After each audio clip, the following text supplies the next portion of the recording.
And good evening. You are looking live right now at the setting for tonight's debate of the three main candidates for the U.S. Senate. This is their last debate before next week's election. Good evening, everyone. I'm Kelly Dunn. For Independent Charlie Crist and Democrat Kendrick Meek, this is their last chance to catch Republican Marco Rubio. In the latest News Channel 5 Zogby poll of likely voters, Rubio is the choice of 39%, Crist has 33%, and Meek 18%. Tonight's debate is being broadcast from Orlando and shown on NBC stations throughout Florida. The host is David Gregory of Meet the Press, and we have a live chat right now going on WPTV.com. Let's begin the debate. And good evening. Thank you for joining us for the final debate between the candidates here in Florida for Florida's open U.S. Senate seat. I am David Gregory, moderator of NBC's Meet the Press, and we are live tonight from the West 2 studios in Orlando for the final face-off. 1 week from Election Day, it all comes down to this, and the fight for Florida's open U.S. Senate seat is one that continues to garner national attention. This is the last time the three top candidates for the Senate will publicly debate each other. Joining us tonight, former Florida House Speaker Marco Rubio, the Republican candidate, Governor Charlie Crist, the independent candidate, and Congressman Kendrick Meek from the 17th District, the Democratic candidate. Quick overview of the rules tonight. You will all have a 1-minute opening statement, and then we're going to go to questioning. Meet the Press style, as I like to say. We're going to have a conversation around this table. You have 2 minutes to respond, but I'll be able to follow up as I like to do. I kind of think of this, and I think you should all be given credit for how many debates you've done. I think Floridians have really benefited from that.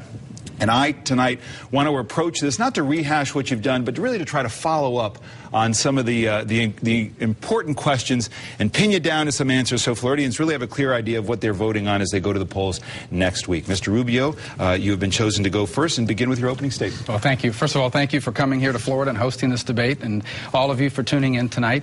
We are on the verge of one of the most important elections in American history. Literally a week from tonight, we're going to be voting to send someone to Washington, D.C. to speak for us at a time when America is confronting challenges as great as it has at any point in our modern history. The truth of the matter is that for too long, Washington has had us on the wrong road. In fact, both parties are to blame for that.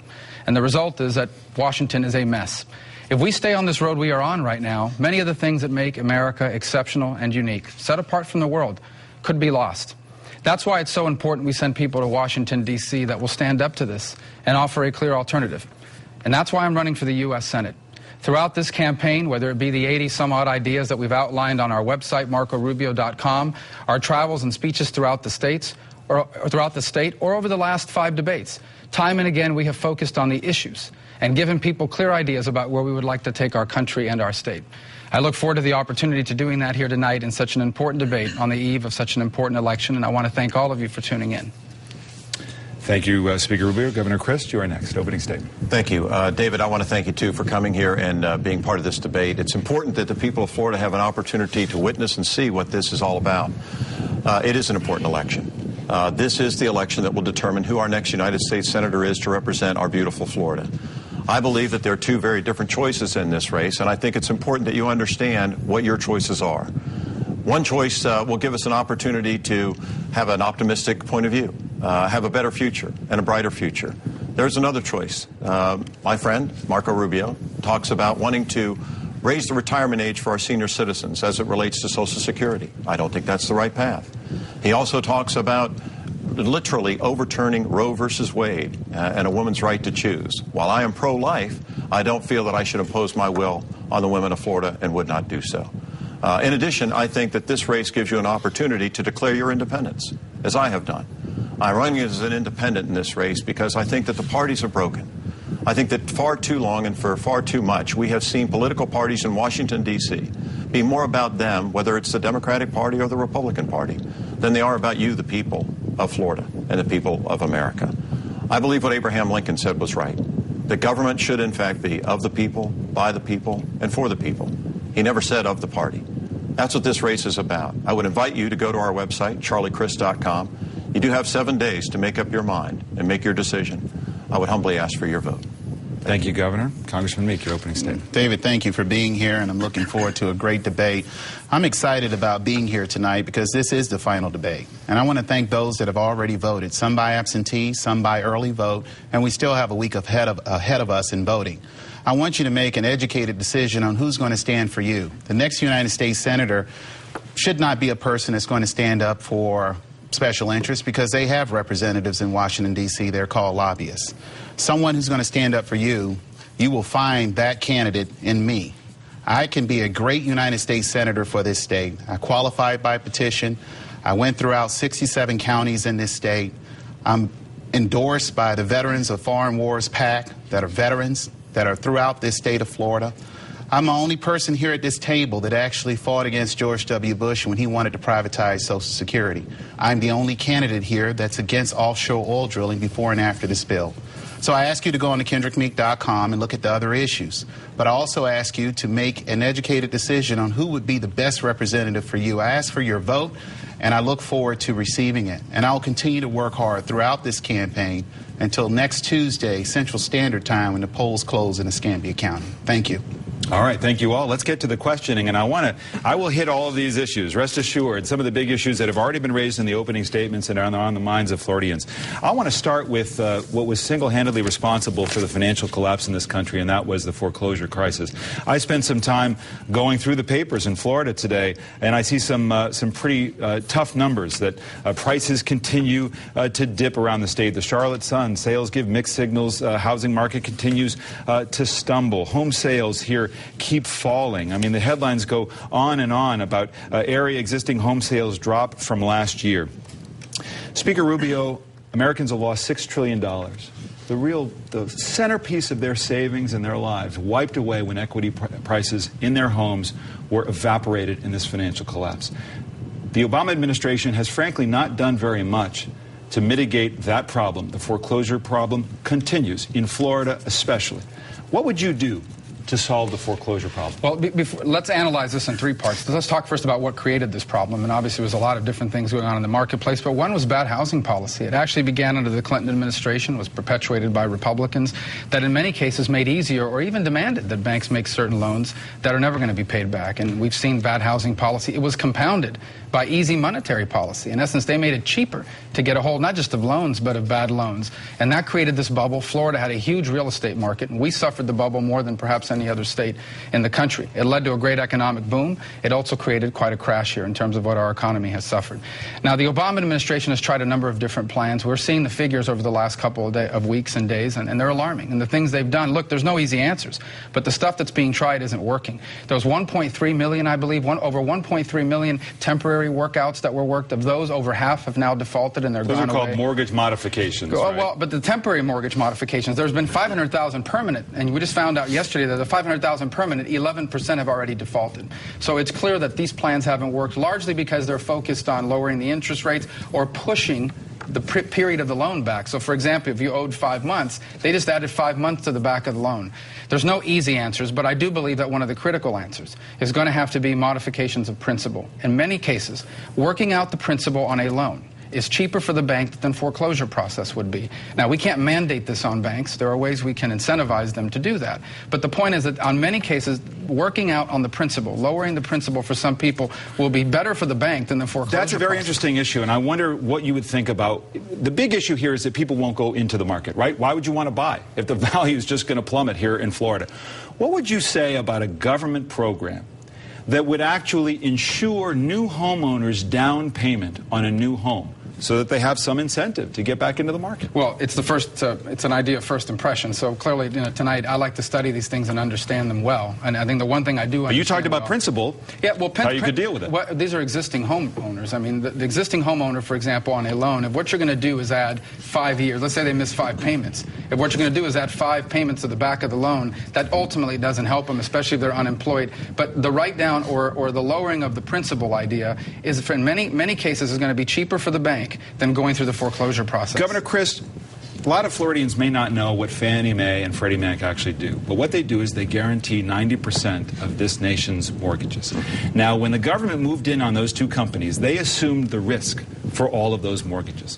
What should be done with Fannie Mae and Freddie Mac? Should the plug be pulled on them? There should be greater regulation to make sure that those problems don't occur in the future. I think what we saw here in a real alarming way in Florida, David, is because of the fact that we are so dependent on the housing market for our economy and tourism. And what happened in the Sunshine State is our prices of our homes got inflated all over the state, and the bubble burst. And when that occurred, that caused the real problem that Floridians are facing. And it's an epidemic. I mean, you know, some at this table have faced some close to foreclosures. And it's not something that's rare in the Sunshine State. The way I think we ought to address it are several things. Number one, I think we need to reduce the tax burden on the people of Florida. We've done that in the Sunshine State. I've led the charge on reducing property taxes. Not as much as I would like yet, but at least we've begun to start to do that. We also amended our Constitution to double the homestead exemption from $25,000 to $50,000 for our fellow Floridians to ease the property tax burden that they suffer from in Florida. We got to continue on that path, I believe. Other things that have been done and other ideas that have started to work, at least in terms of getting the housing market moving again, is the $8,000 first home buyer tax credit that this administration put forward. And I think this is an illustration where you support tax cuts, but also understand that the administration can do some positive things that only I, as an independent candidate, can offer. What about the issue of Fannie Mae and Freddie Mac? This is a huge issue. Going back the last couple of years, and all you said there should be greater regulation. Should the United States government be honest with taxpayers and say, we're going to take all of that risk onto our balance sheet and incur the risk as taxpayers for 90% of America's mortgages? Well, we have FDIC now already that utilizes and gives a guarantee so that if there is a problem with a mortgage or with a loan, that there is government backup for it. That's prudent and smart in order to forestall a collapse. We had a run on the banks years and years ago, and part of the reason was that there wasn't that kind of guarantee and security. Security and confidence is one of the things that we suffer from so much in the economy today. Congressman Meek, what about the role of the government here? You can touch on any of these things, but specifically, do you think the government should insure new home buyers down payments so that they'll feel confident enough to buy a home? Well, the governor spoke of the $8,000 credit towards homeowners and moving into a new home. That was the attempt to accomplish that kind of goal, not necessarily taking responsibility for And what mortgages. happened when it was pulled? Right. It went down. Right. So that's and the question. Important, but it's important that we continue to show leadership here. For those Floridians that own their homes right now, they're suffering because homes are falling around them and their property values are going down. We have cities and counties in this state that are hurting more than ever. We have fights that are going on, I mean verbal fights, at local county commissions and local city commissions. I think it's very, very important for the next United States Senator to embrace the real Florida. What's going on right now? There's going to have to be some serious federal involvement here, because those that are paying taxes and sending their tax dollars to Washington, D.C., they have to have a return So, on Congressman, my question is, would you support insuring somebody's down payment if they want to buy a home? Well, I wouldn't go as far as insuring a down payment. I think that How do we you get still them to have buy a some. home I think we still in Florida? need. I think we still need more work on making sure that we can deal with those homeowners that are failing right now. I can tell you the first thing we need to do. We need to stop these loan officers from taking 10,000 foreclosure documents all at once. That must be reformed. The industry has to look at what's the industry standard so that we can have some sort of real evaluation there, because you're having people foreclosed on in Florida right now that are not deserving of being foreclosed on. All right, more on some of these big issues in just a moment. I do want to talk about party politics. I don't have to tell you, this is a rather unique three-way race. Independent candidate who used to be a Republican. And Governor, you're running as an independent, and in a debate on Sunday, I paid careful attention. You said that you left the GOP to run as an independent because the party had gone so far to the right. And you cited two specific issues, Roe v. Wade, overturning Roe v. Wade, and stem cell research. You called them extreme views. But here's a copy of the Republican platform in 2008. Both those views are well spelled out in this party platform. So were you unaware that that was an entrenched part of the Republican Party, or did somehow you change for political expediency? No, I haven't changed. What changed is the Republican Party, and particularly the right wing of the Republican Party, pushed those issues so much more to the forefront now. I mean, it's something that the Speaker and I debated about in Miami back in the spring. We were talking about the issue of being pro-life. I am personally pro-life, David, but in spite of that, I don't feel it's appropriate to impose my will on others. It's why we've worked so hard on adoptions in Governor, in the state of Florida. 2006, you campaigned talking about traditional family values, talking about abortion. Are you part of the problem as a Republican for pushing it so far to the right? Not at all. No, sir. No. And what I think the truth and the fact of the matter is that I've got an opponent in the Republican Party who wants to overturn Roe versus Wade, take away that decision from women in my state. While I'm pro-life, I don't feel that we need big government that he obviously advocates, and also to stop stem cell research. I'm a compassionate man. And I think it's important that we have compassionate leaders that understand that if you do more scientific research for stem cell, you may find the cure for diabetes, for cancer, for heart disease, and Alzheimer's. Those are very important issues to the seniors in my state. Reasonably, you think Floridians should say, wow, something changed since 2008, that all of a sudden the opposition to stem cell research, using federal dollars for that, or overturning Roe v. Wade is somehow an extreme view of the Republican Party when it's been part of the platform for years? It's been part of the platform for years, but the level of discourse has changed dramatically. I think everybody on the planet understands that the Republican Party has gone hard right. There's no question about it. All you have to do is look at the other Republican nominees around the country tonight. You know, those people, Christine O'Donnell, Rand Paul, Angle or whatever in Nevada. Sharon Angle, those, Sharon, thank you. You know, those people have gone so far to the right, it's just a position that I'm not comfortable with anymore. In fact, my Republican opponent, with all due respect, said at one point that some people don't like this country enough, and if they don't like it, they ought to leave the country, and he cited Keith Olbermann with MSNBC. Okay, That's untenable to me. Speaker, I want to give you a chance to respond to that, which you will, but I want to set it up with this question, and I brought out the Republican platform for 2008. Is there any part of that platform or of the Republican platform today that bothers you, that you disagree with? You know, I'm not sure there's a part we disagree with or not disagree with, because my public policy isn't based on the Republican platform. It's based on the things that I believe in. It's the things that I stand for. That's why I've gone out of my way in this election to outline specific ideas. If you go to our website, we have over 80-some-odd ideas of the things that I want to do if I'm elected to the United States Senate. Those are the things that I believe in. Those are the things that I stand for. Those are the things that I'm running on. Now, I think the Republican Party is to blame for much of what's happened in Washington, largely because Republicans got elected as a majority in 1994 with a contract with America. They slowly began to forget about that, and by the middle part of the last decade, Republicans basically became indistinguishable from the Democrats they chose to represent. Where I think Republicans really get in trouble is when they forget about the ideals and the principles that they ran on, or the ideals or principles that an individual candidate ran on, and basically think that the purpose of your public service is to be reelected. Your reelection should be a byproduct of your public service, not the purpose of it. What about the governor's claim that essentially the party left him? I mean, that's silly. I mean, we were debating 6 months ago on Fox News. I mean, the governor has consistently run his entire career as a Republican. I think this has been well covered over the last few months and all the debates we've had. And I mean, everybody kind of sees it for what it is. And I really think, I mean, what voters deserve is that we not spend any, a tremendous amount of time trying to convince people that all of a sudden he found this new path to politics. The reality of it is he switched because he couldn't win the primary, right. So he felt that way. Congressman, I have a few minutes left before we take a break, and I want to ask you something about your party. You said you've been a public servant who's been about the middle road.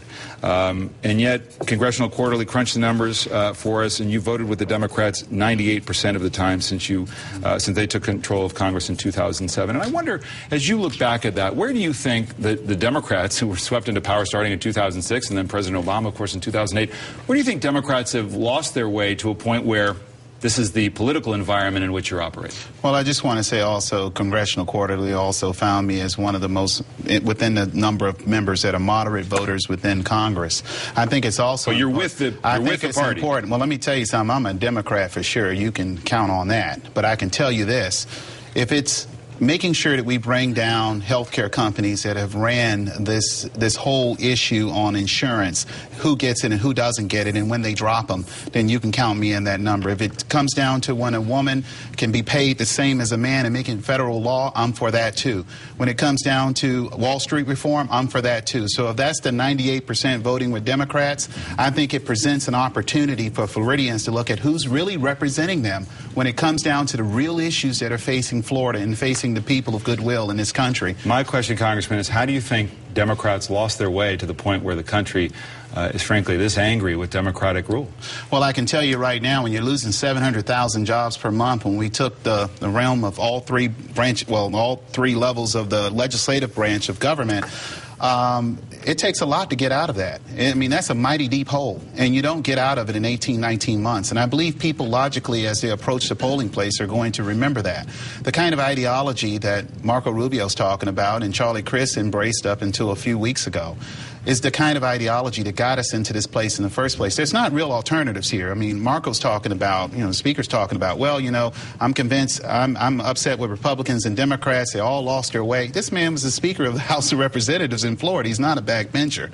And I can guarantee you that the governor of this state, who was duly elected as a Republican, embraced the same ideas that he embraced when he was elected as a Republican. But as a Democrat, the reason why veterans are in behind my campaign, working people are in behind my campaign, because they know that I will provide the kind of leadership. This race, David, in my opinion, comes down to leadership. We stood up against George W. Bush when he wanted to privatize Social Security. I stood up against Tallahassee when we had to make class sizes smaller here. So I hope we have a leadership discussion before we leave the table. On this point, the big point of kind of where we were in the last 2 years, would you each just take 30 seconds, not much more than that, and then I've got to get to a break. But I just think it'd be interesting to hear both of you on this issue of how did we get to this place? In terms of the country? Well, right. In other words, where there is a lot of disaffection with Democratic rule, and it's not as if Democrats have been hanging back. They've done a lot, as your own admission. Quite a bit. Okay. Well, I mean, why the country got to this point is pretty clear. I mean, increasingly, Washington, D.C. has been overrun by people that don't want to face the generational issues of our time. I mean, both parties are to blame for that. There are serious problems that confront America. They don't go away on their own. They don't solve themselves. And every generation of American before us has saved their problems, and they've faced their problems, and they have solved them. And so they've left their children better off than themselves. We may be upon the first generation of political leadership in this country, in both parties, that have said, no, let's leave our problems to our children. Let's not talk about them in a serious way. We're paying the price for that. Washington's broken. Everybody understands that. Everybody at this table comprehends that. And George Washington I haven't heard himself, Congressman Meek say that Washington's broken. Well, I am. It's broken. Yeah. And they can't get anything done. They can't accomplish anything. George Washington, our first and last independent president, said it best. And he said, if we allow the political parties represented here at this table to become too powerful and too strong, in essence, we may literally cripple the country that we've just created. We're there, David. It has happened. They can't get anything done. It needs to stop. That's why I'm running as an independent. I can speak myself on that point. All right. And that's what's wrong with We are going to take a break here. We're going to come back, talk more about the issues, including what has been brought up a few times, and that is Social Security. We're going to come back. Florida's final debate between these Senate candidates right here on West 2 in Orlando after this break.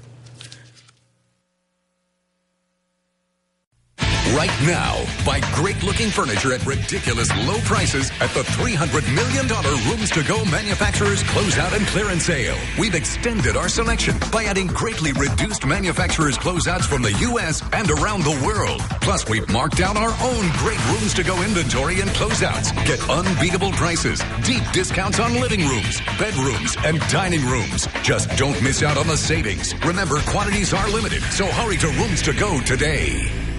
Chrysler calls on the Southeast #1 volume dealer to sell off excess inventory. Just 2 weeks to deal at Arrigo Dodge Chrysler Jeep. Dodge Rams, Challengers, Chrysler 300s, Town & Countries, Jeep Liberties, Wranglers. All vehicles at the guaranteed lowest price. 2 weeks to deal. Dodge Ram 1500s, $13,999. Dodge Chargers, $18,999. Time is ticking away. Hurry to Arrigo Dodge Chrysler Jeep, West Palm and Tamarack before October 31st. You have just 2 weeks to deal.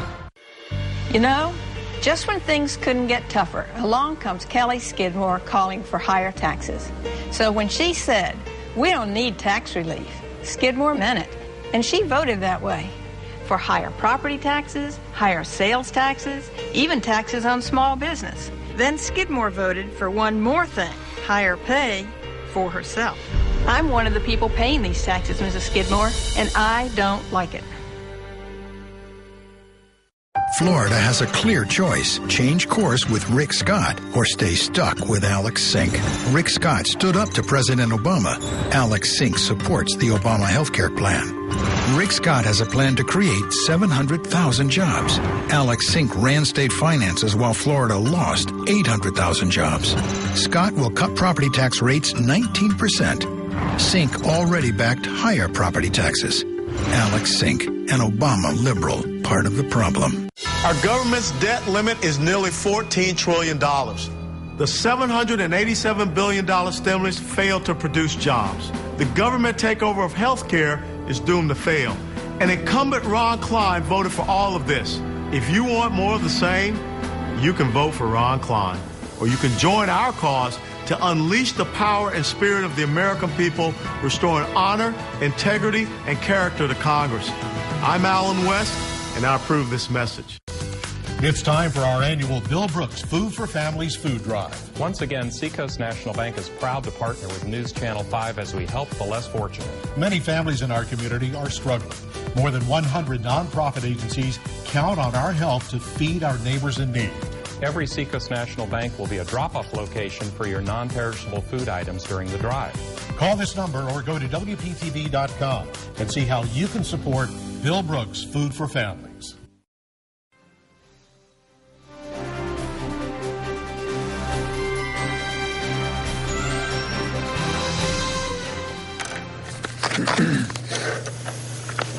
We're back. I'm David Gregory, moderator of NBC's Meet the Press, and I'm here with the Senate candidates for the open seat of the U.S. Senate in Florida. We're back talking about the issues.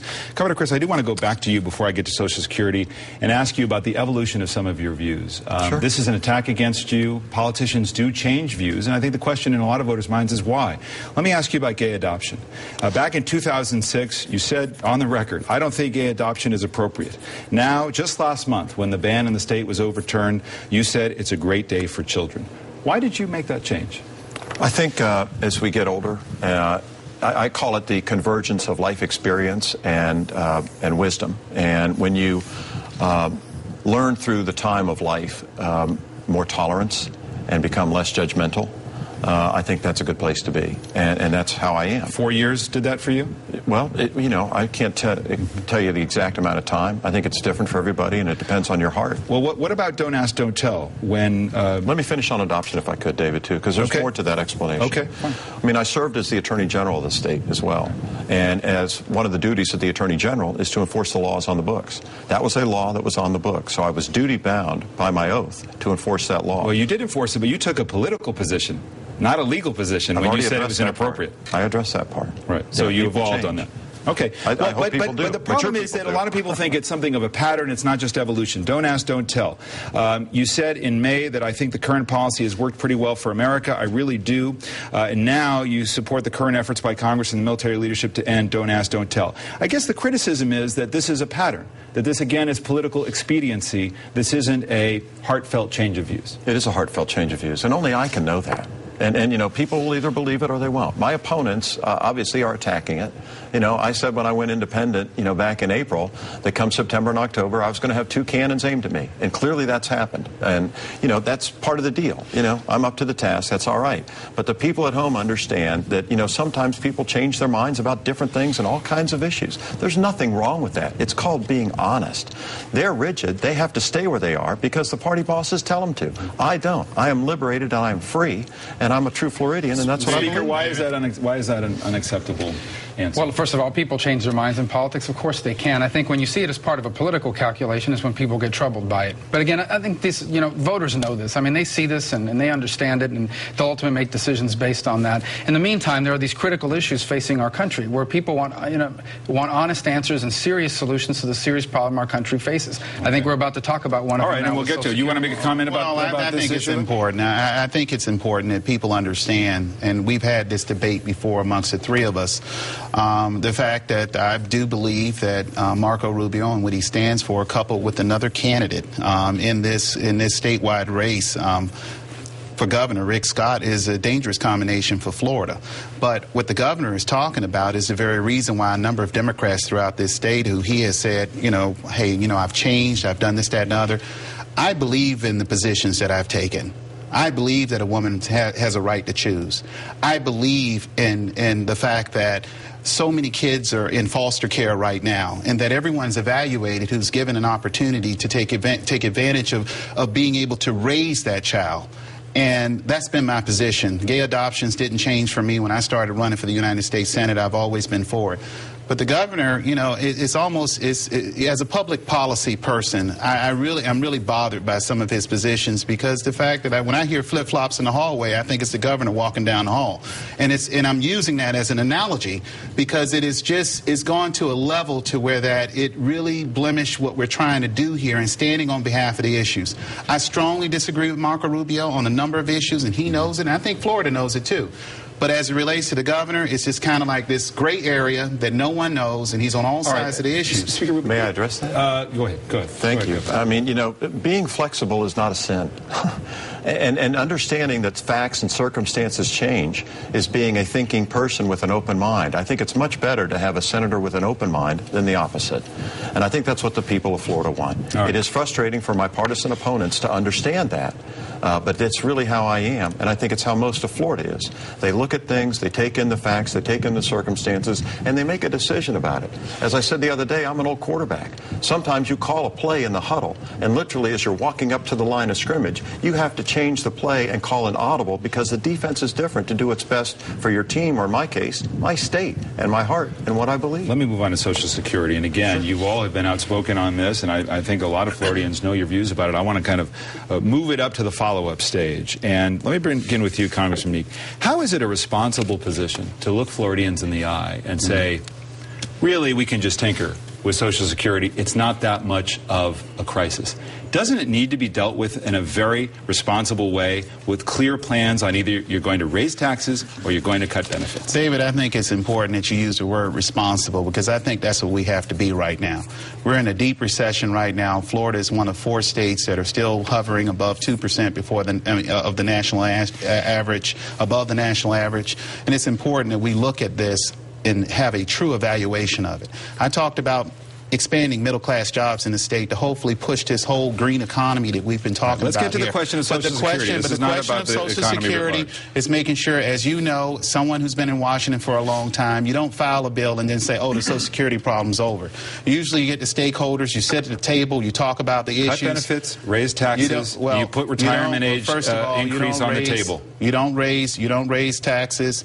You don't put the retirement age, moving the goalposts on the table from the beginning. Well, then what would you do? There's a lot of discussion. Why do you tell seniors that it's just somehow going to be okay? It's not going to be okay. I'm not saying it's going to be okay. 2037, it's going to be okay. But we have to deal with this issue in a bipartisan way. We cannot do it in haste. Raising the retirement age is not on the table. Important. Not from the beginning, not with me, as far as I'm concerned. I don't think we move the goalposts on people that are planning to retire. Governor, you seem to agree with this. Why would you take raising the retirement age off the table? Democrats have talked about it. Republicans have talked about it in Congress, by the way, not just your opponent here.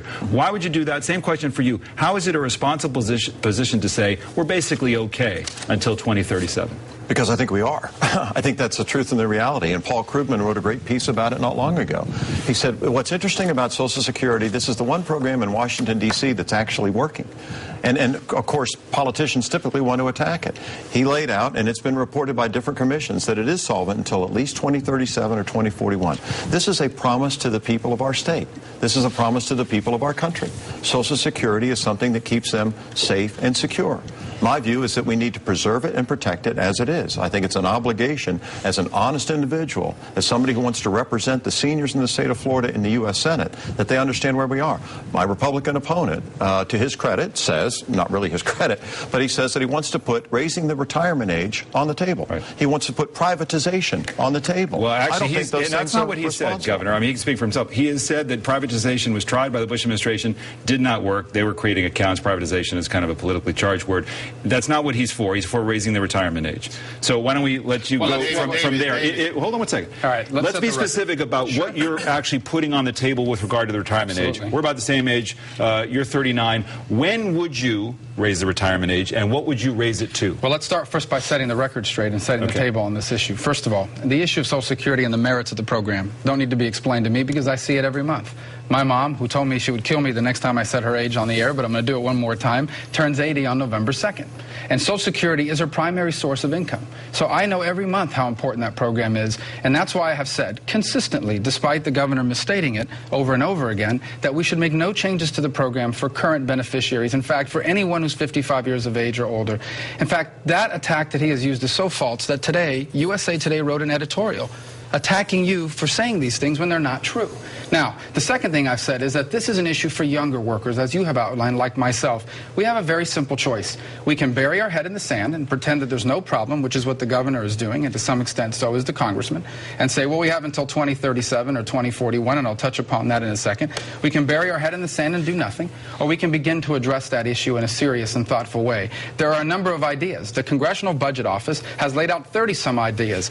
The governor's amnesty plan plan was not one of them. The congressman's plan to do nothing was get to the one of them. retirement age, though. Well, the retirement age, first of all, for people under 55 years of age. There are different ideas about how it could be set. Well, what's your idea? Well, there's a number. What would you raise it to? Well, first of all, I think the way you look at it, what's the reason? Actuarially, it has to make sense. You can't just throw out a number and say, hopefully it adds up to the savings that we need. Well, one of the ideas that's out there, for example, and as a starting point, you could say, well, how about adding 1 month every 2 years? 1 month every 2 years for the next 100 years. That means I would get to retire at 68 instead of 67, which is going to be my retirement age, given current policy, not new policy. Is it reasonable to think, Governor Crist, that retirement, Social Security benefits at this level will be there for someone who's 40, 45 years old today?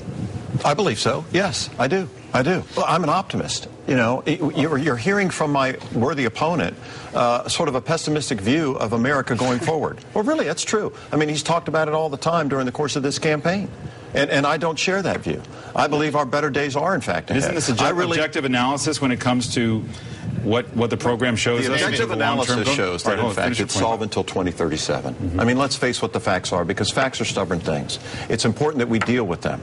And so what's happening with this program that is a promise to our seniors, and Marco, people 55 depend on it too, and they're looking forward to being able to receive it. You know, my sister just turned 56. You know, she probably was mad at me for throwing out her age. She'd have no problem with my No, but if you're younger, you would respond to the specific idea, though. Well, I think when you look at this issue, David, I think when you look at it, and what muddies the water on this issue, and I'm not talking about doing nothing, and I'm sorry that somebody may think that I'm talking about doing nothing. I'm talking about expanding the middle-class workforce in a state that has 12% unemployment and use that as a driving force to create blue-collar and white-collar jobs in this country. We have given up on that. So that seems to just be a goal as Marco Rubio describes it. The thing about it is that Rubio, on January of this year in Tallahassee, said he agreed with Representative Ryan's bill that calls for privatization of Social Security, privatization of Medicare, privatization of Medicaid. But he's not talking about that now because he seems it'll be something to rock the boat. When we talk about the facts versus fiction, I think it's very, very important for those of us who have defended Social Security to the point to where that we had to fight the Bush administration, and I must say I'm the only one sitting at this table that can say that. I don't know what you were doing at that time, but I'm pretty sure in journalism you were calling out what it was.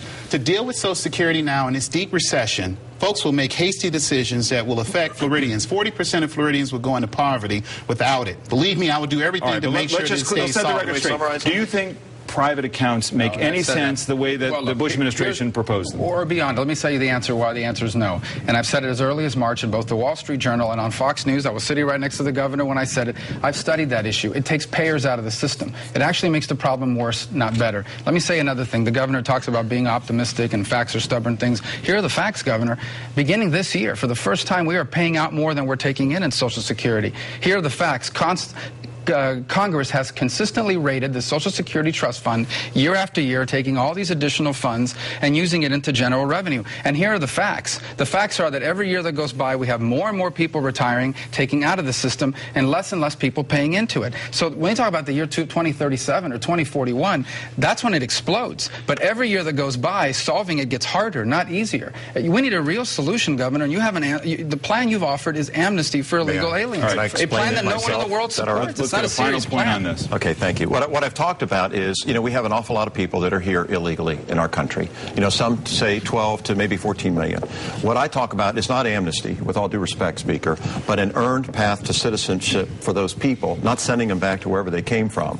And I think it's a responsible way to get them actively involved in the American economy. This is a plan that was talked about by Secretary Reich, and maybe not for the same reasons, but he talked about it as a way to get more people that are participating, that are paying payroll taxes, helping Social Security go beyond 2037. It's a serious plan. It's the right thing to do. What's not right is privatizing it. What's not right is raising the age of eligibility. That's not right. It's not fair to the people who depend on it and home watching tonight. But, Governor, that's not accurate. Secretary Reich has not said that. In fact, he has categorically said that your plan makes the problem worse, not better. You stated in one of our earlier debates that he supports your plan. That's categorically false. I never said he supported the plan. I said it's an idea that I wanted to give him credit for because he came up with it and I learned about it and talked about it. And I don't want to blame we're going to find out. Button this up, and then we're going to... The button up is this, is the fact, and I'm only one at this table has been a true defender of Social Security. I can tell you, if anyone sells to the people of the state of Florida that they have the total answer in how to resolve Social Security, they're just flat out lying here at this table. The only new idea at this table, the only new idea to solve Social Security and to shore it up is an idea you don't like from Speaker Rubio. Is that fair? Well, that's not the only idea. That's an idea that he embraced. And he says that it's still a little fuzzy on it. What I do know is that we can't move the goalposts on those that are planning on retirement when it comes down to Social Security. That is not an option. Social Security, I think, will be resolved in the next somewhere between the next 2 to 4 years. How? I want us to be out of this deep recession we're in before we start making hasty decisions with the only income that many Floridians may have. I'm gonna cut it off there. A little tension break before we go to a break. There might be some competition for our debate tonight, and that is the Heat debuting up in Boston. Does anybody think that the Heat with LeBron and this dream team has a chance to go all the way this year? Absolutely. Absolutely. They had the championship trophy at the practice the other day to incentivize them. Okay. All right, we're going to come back with our Senate candidates right after this short break.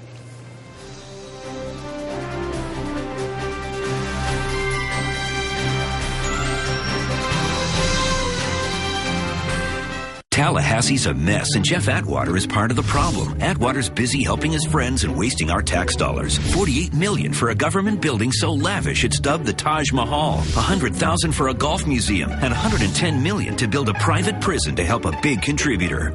I'm Lorraine Osley.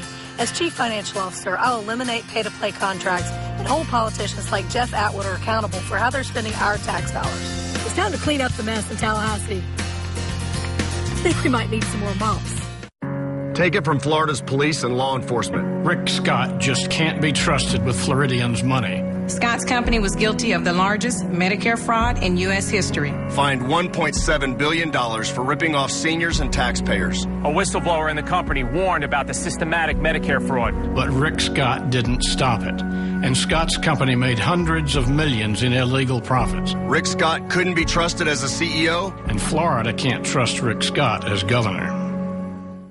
Ellen Bogdanoff calls herself the Angel of Death for killing bills she doesn't like.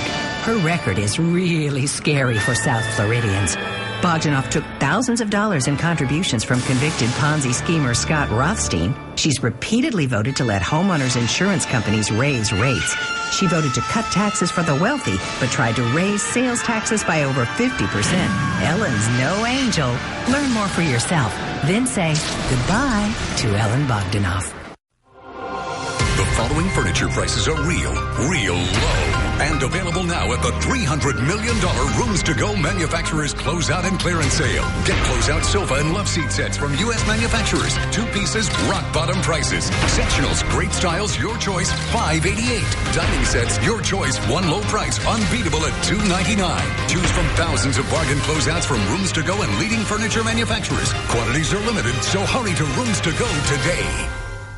We don't let foxes guard hen houses or let bank robbers protect banks, but we let politicians draw their own district lines. Year after year, politicians get reelected, protected by district lines they've drawn up in backroom deals.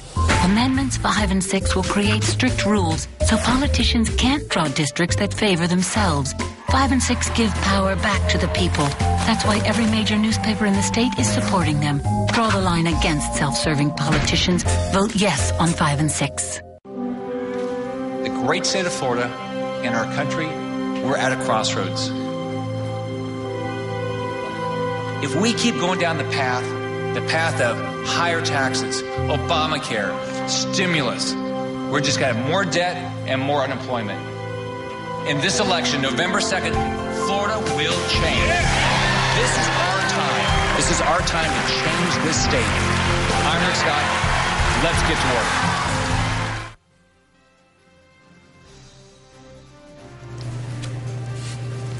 And we are back. In our remaining time, we want to move into something of a lightning round. May not be quite that fast, but I want to get through some additional issues and keep this conversation going. Congressman Meek, let me start with you on the issue of Afghanistan. Is this an existential threat to America? I think so. If we allow the Taliban to take control of the country and have a safe haven that can actually threaten the entire world, the world has to be a part of the solution.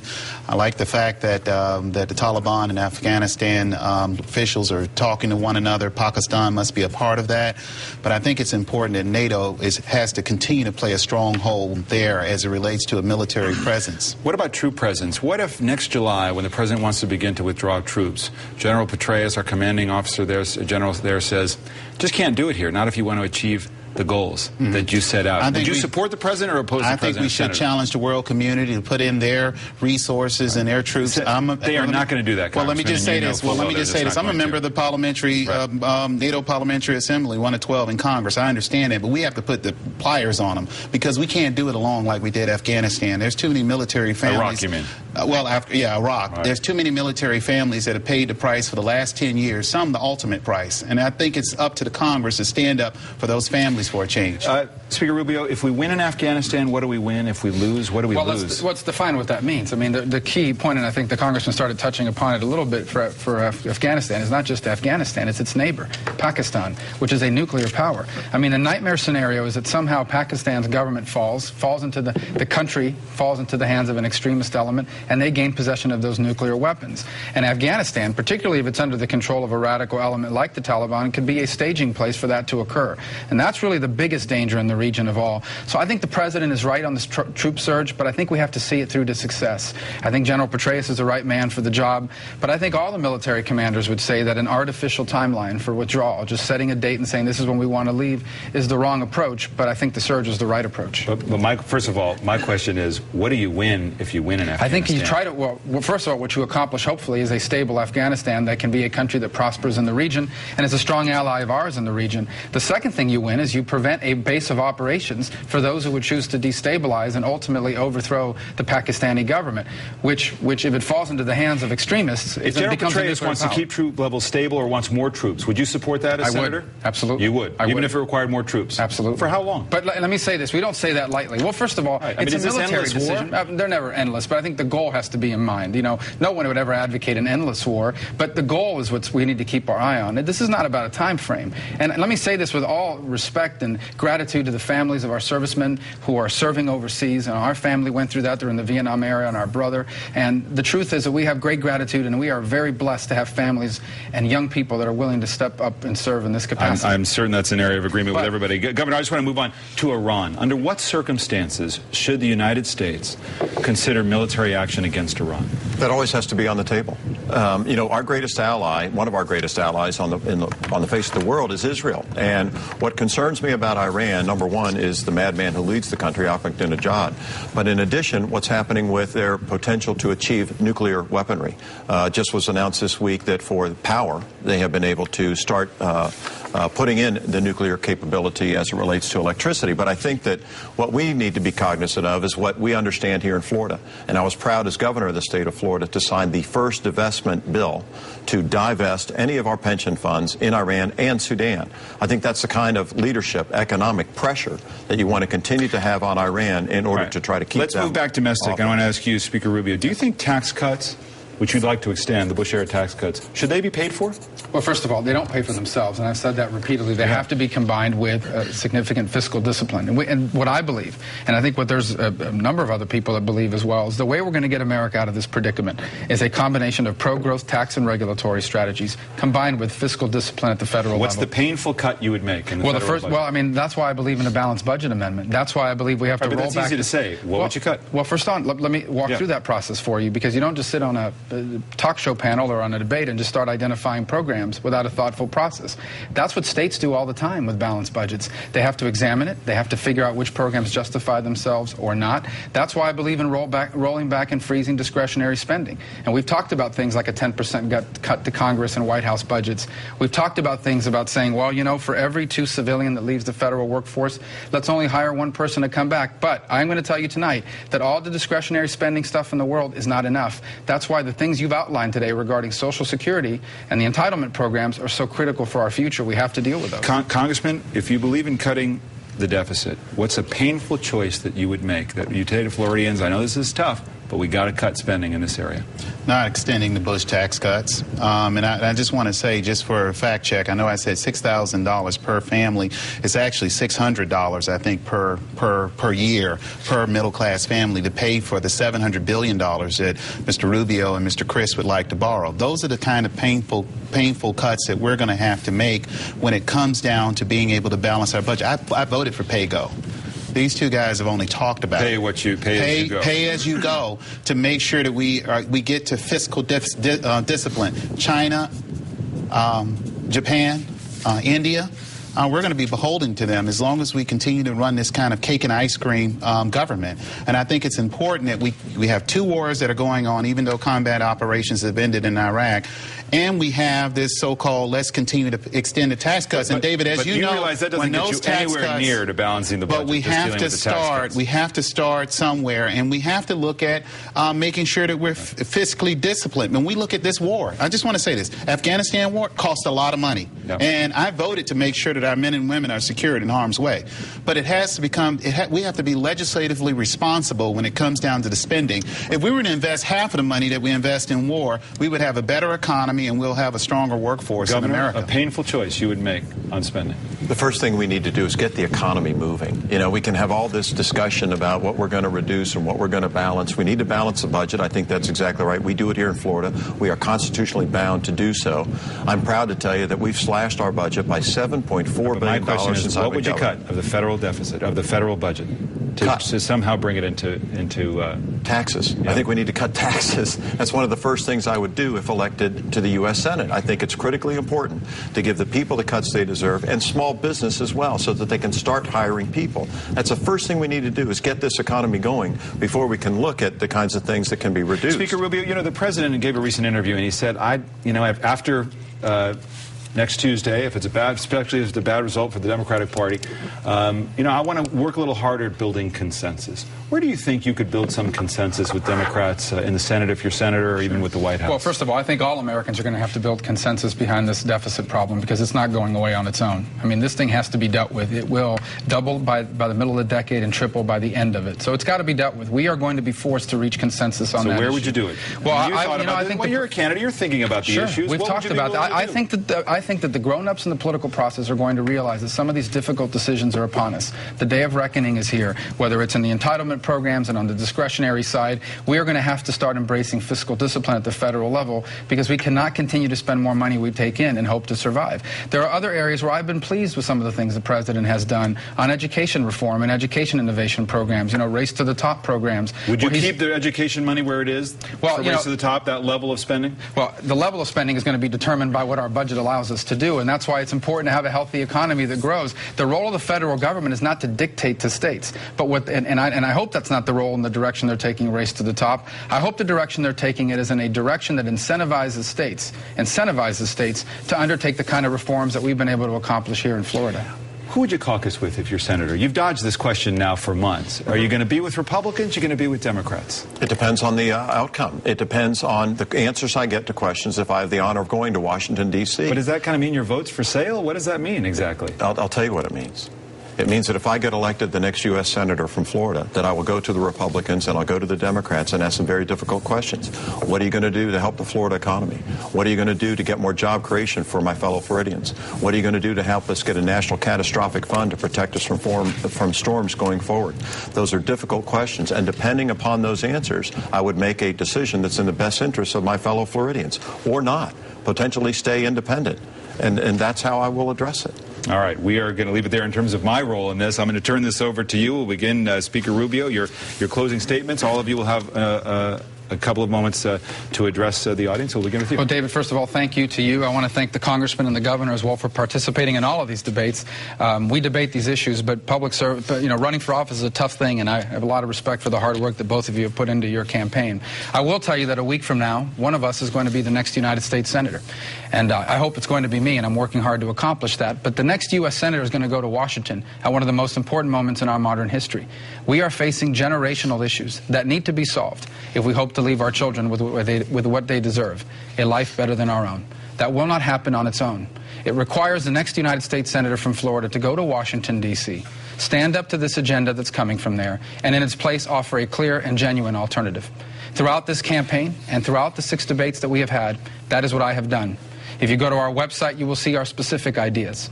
And if you've watched these debates, you've seen me answer these questions. And so tonight I'm asking you for your vote, for the opportunity to go to Washington, D.C., to stand up to the mess that they are creating, and to offer in its place a clear alternative. An alternative that will allow us to leave for our children what they deserve to inherit from us, the single greatest nation in all of human history. Thank you. God bless you all. God bless the United States. Speaker Rubio, thank you. Congressman Meek, your closing thoughts. Thank you so very much, David. I want to thank my colleagues who's running for the United States Senate for campaign, and we'll see what happens next Tuesday. I think it's important that every Floridian pay close attention to what was said here tonight and what wasn't said. I'm the only Democrat in this race. I'm the only candidate, again, that is willing to move towards green initiatives that will create jobs now. Not pie-in-the-sky ideology about tax cuts for super wealthy or special interests or people that ship jobs overseas, but tax cuts for middle class. To make sure that we create a high-speed rail system here in Florida that will create jobs and real opportunities for people to be able to reach those jobs. The reason why I'm endorsed by veterans, because veterans know I understand that it's not just about war, but it's to make sure that we salute those that allow us to salute one flag when they need assistance. I think it's also important for us to note that our educators in the state of Florida, I'm glad to be endorsed by public school teachers in this state, and I will continue to stand up on behalf of quality education in this state. I want you to go onto our website, and I want you to continue to vote. Vote early, and make sure that if you don't vote early, vote on Election Day. I'm Kendrick Meek. I look forward to being your next United States Senator. Thank you. Governor Crist, finally, closing thought from you. David, thank you for being here, and thank you also to my colleagues for these debates. They've been interesting and entertaining. My fellow Floridians, this is an important election. Florida and America are at a crossroads. One view that you hear from my friend, Mr. Rubio, is really kind of about pessimism. It's about despair, and it's about fear. I don't see that view as the future of our state and the future of our country. I'm an optimist. I believe that our best days are ahead of us and that we have a much brighter future ahead for all of our fellow Floridians and our fellow Americans. I think it's very important that you understand that in this race you have a choice. I'm running as an independent. I know that it's hard for many of you who, for maybe most of your life, have either voted for the Democrat or voted for the Republican. But in this election, you have a choice. You have a fundamental choice that you can make. And realize this and appreciate this fact as I do. Your vote is precious. It is to be cherished. It is a time-honored tradition in our country. When you go into that voting booth, it is only your vote. It is private, and no Republican boss or Democratic boss can tell you how to vote. I appeal to you for your vote. I humbly ask for it, and if you do so, I'll be grateful for it, and we'll have a brighter future together. And thank you. That's all the time we have. Next Tuesday, election night. Stay with NBC News and your local NBC station. Good night.